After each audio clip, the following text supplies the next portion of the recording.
Dragon's Den 2. This is a multi-voice piece, so we do actually have a few things that we need to kind of just talk about in the visual point of the score. So as we go throughout this piece, you will notice that there, from bar 2 onwards, that notes with stems that go upwards will actually be played with your fingers, and then the notes that with stems going downwards, which are all open bass strings, you are required to actually demonstrate with your free stroke thumb.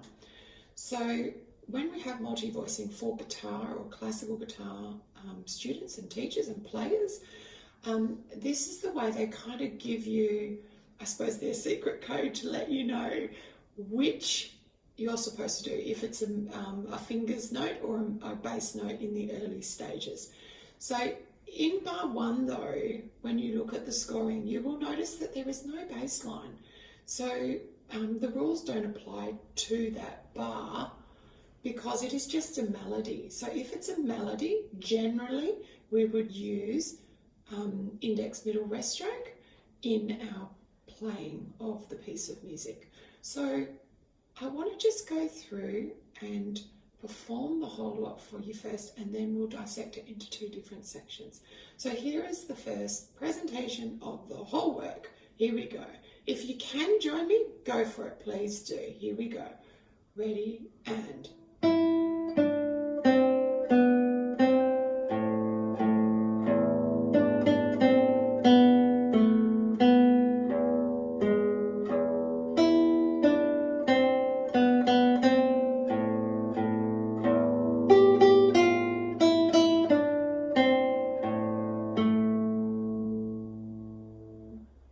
So that's it. So nice and simple, lots of repeating patterns and open bass notes. Love them.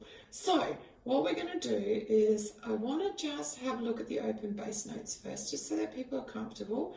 Bar 2, we've got A, and then we have a tied symbol, which means that you let the sound ring on for the next bar, but you're not going to replay the note. This also happens in bar 4. So you've got rest, E bass, 3, play your E bass again, and then it's tied over the bar to the next bar, which again just allows it to ring on for the next bar. Then we move forward and we have a repeat of bar 2, rest, A, and then it is tied over, the sound ties over, rings on into the next bar, and the lucky last bar is just rest, A, and then again that is tied over, so it is just ringing on for the remainder of that bar. So that's what the musical notation kind of means for bass notes. Let's just look at the finger notes now. Now the big thing that we're trying to focus on here is making sure you do alternation. So I know for some of my students, when I've seen their score, I've actually written M-I-M-I-M, and we use that as a bit of a game when we're doing it and playing through it to actually make sure that our brain connection is making sure that our eye finger is playing at the same time that we're verbalizing it. So I'm going to do that approach first, and it is a method. It's not the only method. This is just different approaches that I have used with my students, and one might work really well for you, and you should encourage repeating that as your learning style. So here we go, just the finger notes, just the melody, walking rest stroke fingers, and let's do 2 bars at a time just for the moment. So bar 1 and 2, here we go. So the notes are E, D, C, B, and then C we have to hold on for 4 counts. So I'm actually leaving the finger there. I'm not going E, D, C, B, C, and then taking it off, and then I would play my bass notes. I actually leave it on. All right, so let's do that again, 2 bars. Ready, and M, I, M, I, M, hold, hold, hold. One more time.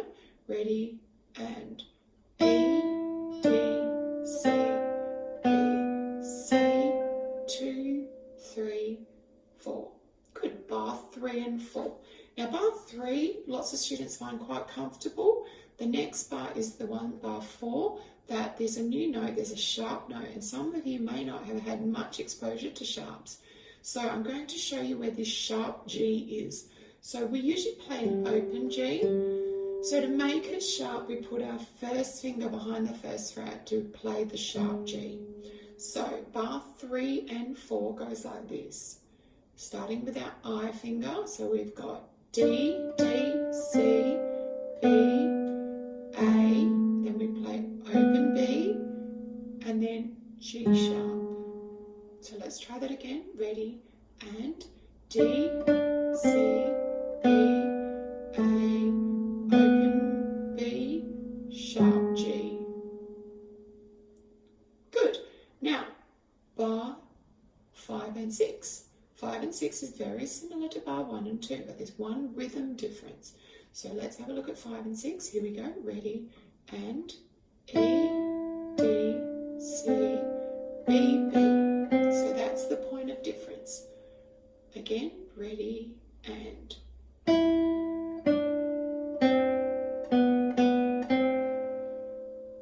Good. And then again, as you saw, I didn't lift my finger off. I actually left it on for beat 2, 3, 4. And then we put the last 2 bars. So the last 2 bars, different rhythm, and also we're using some of the higher sounds in the guitar. So we've got G, G, F, E, E, D, C, A. So let's try that again. Ready? And G, G, F, E, E, D, C, A. Alright, so now let's put it together slowly, and I'll play it through bass notes and melody and see if you can join me now that you have that understanding. Here we go, from the very beginning. Ready, and.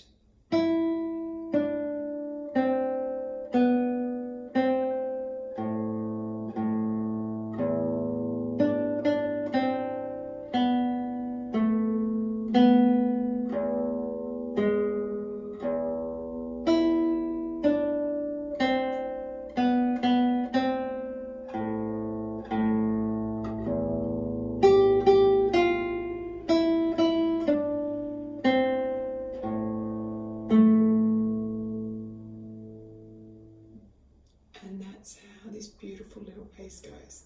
Hope you've enjoyed, hope you've understood something a little bit more, and keep practicing, keep working through. If you need to stop and start in these mini tutorials, please do so. Take the time. I know you're going to be awesome. Well done. Bye.